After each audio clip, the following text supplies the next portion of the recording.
दाँत छिरेपछि आनन्द दुईटा जिम्मा लगाइदियो मक्ख पनि दा हेर त यता मक्क परेछ उ आज फुपू उज्यालोमै घर आइपुगेको है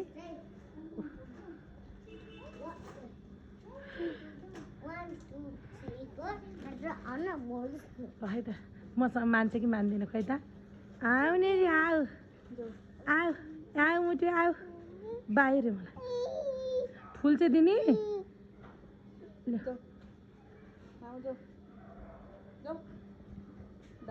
आउन त मेरो मुसा आऊ कहाँ मान्नु हेर त उता उता उका त मान्नु मान्दिनँ फुपू भएपछि मसँग मान्दिनँ यसरी यता हेर त फुपू हुँदैन नि